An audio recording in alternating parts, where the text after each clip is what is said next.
nós temos o prazer de receber todas as terças-feiras aqui no estúdio o advogado Bruno Calado com o quadro Penal News, que traz hoje um tema que no mínimo é um tema curioso, que gera muitas discussões e ainda é de pouco conhecimento da sociedade, que é a Lei Menino Bernardo. Você conhece a Lei Menino Bernardo? Ou melhor, a Lei da Palmada? Bruno, muito obrigado inclusive pela presença aqui no estúdio. Em que consiste essa lei que inclusive pelo que nós consultamos está também dentro do Estatuto da Criança e do Adolescente, né? Bom dia.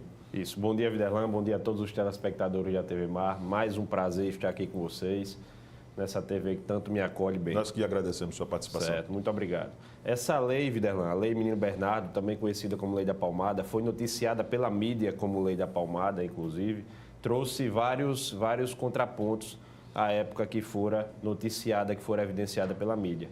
A princípio, vale ressaltar que essa lei, por que Lei Menino Bernardo? O Menino Bernardo foi um caso que aconteceu aqui no Brasil, na região sul do Brasil, certo? Onde o menino fora assassinado pelo seu padrasto e pelo seu pai e pela sua madrasta, certo? Bem como também por amigos do casal, certo? Então foi um menino que era um doce de criança, isso a avó relata, a ex-babá relata, mas por discórdias familiares acabou sendo morto, assassinado por uma superdosagem, inclusive, de um medicamento e fora enterrado em uma cova na cidade de Frederico Westphalen, certo? Lá na região do Rio Grande do Sul, e trouxe muita repugnância. E com isso, ele vivia sendo maltratado, ele vivia sendo descuidado pelo seu pai, certo? E pela sua madrasta. A sua mãe havia cometido suicídio no consultório do seu pai, então era uma vida bastante conturbada dessa criança já e não era acolhido, não tinha uma afetividade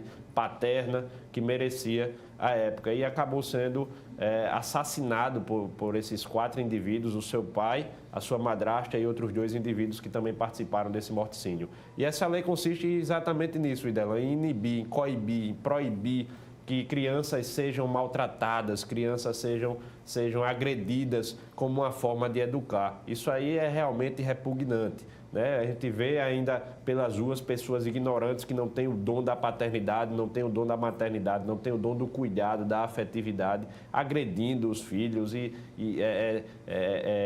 estapeando, socando seus filhos. Isso aí é uma coisa que causa um nojo, um repúdio, um asco. Agora, Bruno, quais as consequências previstas para quem maltrata e para quem sofre, no caso, os maus tratos, as crianças e os adolescentes, pelo que a lei prevê e também estabelece? Certo.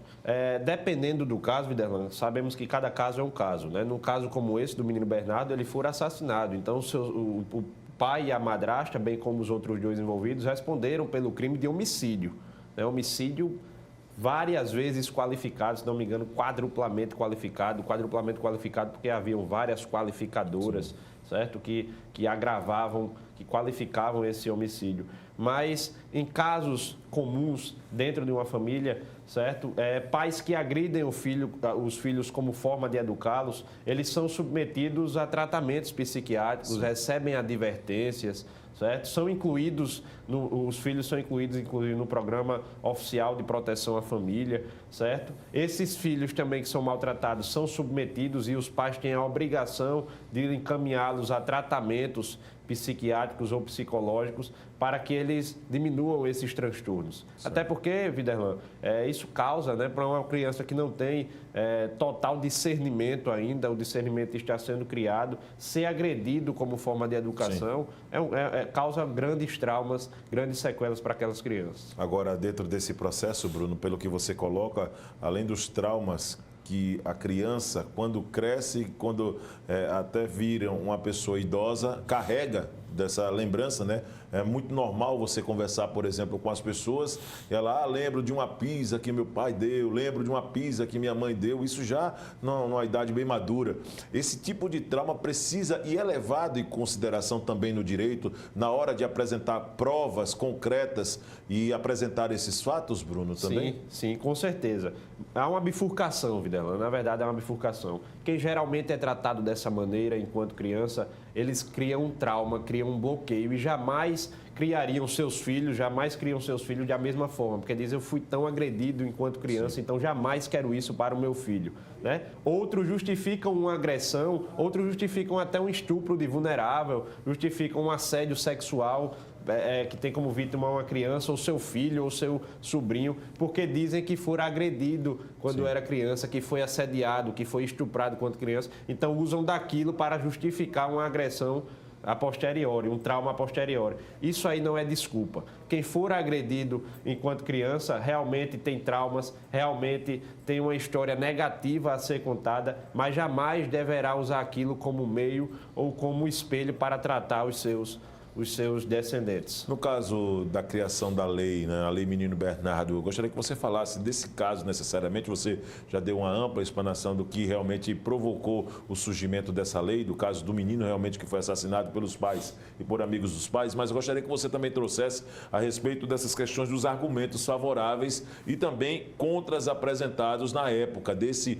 episódio que chocou o país, Bruno. Sim, muitas pessoas, muitos juristas, muitas pessoas comuns do povo, quando tomaram conhecimento da lei da palmada, a mídia noticiou dessa maneira, não noticiou como Lei Menino Bernardo, né, que era um complemento, um aditamento ao Estatuto da Criança e do Adolescente, que é uma norma já muito antiga aqui em nosso ordenamento, mas que trouxe essa lei da palmada e muitos argumentos favoráveis e contrários se chocaram. Os favoráveis diziam que essa lei realmente tinha que entrar em vigor, realmente tinha que aditar o Estatuto da Criança, tinha que agravar certas consequências, porque não se educa com violência, Vilela.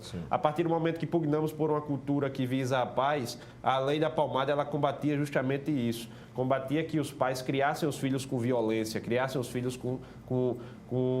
de uma maneira que batesse de frente com a paz. E outros argumentos contra diziam o seguinte: olha, a gente tem que educar, é um costume, certo? A gente tem que educar, geralmente, se for necessário, uma repressão física, temos que fazer. O Estado não pode intervir no âmbito privado. O Estado já está querendo tomar conta demais da situação, já tomar conta do âmbito público, são impostos, são uma série de situações, e agora está querendo mandar dentro da nossa casa, na maneira pela qual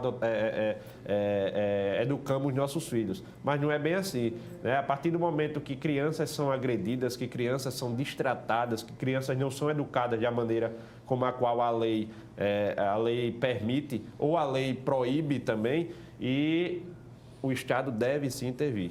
Por isso, meus posicionamentos são favoráveis a essa introdução, introdução da Lei Menino Bernardo no ordenamento jurídico, porque eu repudio veementemente crianças sendo agredidas. Eu repudio qualquer tipo de agressão, na verdade, mas crianças sendo agredidas, mulheres que são agredidas pelos maridos, ou então idosos que são agredidos pelos seus curadores. Isso qualquer causa tipo um de repúdio violência muito física, maior, né? muito Qualquer maior. tipo de violência física. Verdade. Bruno, uma última colocação.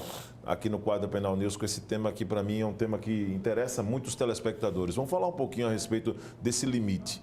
Até que ponto o pai ele deve saber que não pode extrapolar essa ideia de educar com violência, e até que ponto a população também pode entender que isso já está se caracterizando em crime quando se passa, por exemplo, crime de maus tratos, quando se passa dos limites na hora de educar seus filhos utilizando, por exemplo, a força.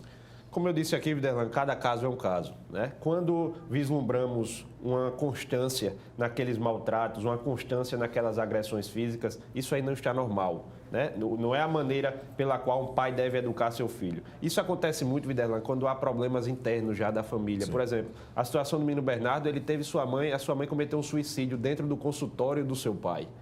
Então, já é uma situação que chocou bastante aquela família. Então, o pai se envolveu com a madrasta, certo, do menino Bernardo, e a partir de então a madrasta não aceitava o fruto daquele relacionamento anterior do seu pai e começava a incutir na cabeça do pai, provavelmente, que ele não tratasse o menino Bernardo, não tratasse seu filho da maneira pela qual deveria ser tratado. Então, muitas vezes, o âmbito familiar ele diz muito sobre a severidade, sobre a gravidade daquele crime. Então, cada caso é um caso, como eu disse, deve-se analisar a constância, né? Como a constância e a gravidade, a proporção daquela agressão para com a criança. Bruno, muito obrigado pela sua participação. Gostaria de agradecer de coração, tá certo, dessa sua presença todas as terças-feiras, trazendo temas tão importantes para o nosso telespectador. Já convido aqui o nosso telespectador a acompanhar a reprise do programa TV Mar News, você que está ligando a TV agora, com o quadro Penal News e o tema Lei Menino Bernardo, a Lei da Palmada, que o Bruno trouxe em detalhes aqui nessa sua participação. Muito obrigado e até a próxima terça-feira, Bruno. Eu que agradeço, Viderlan. Um abraço em todos.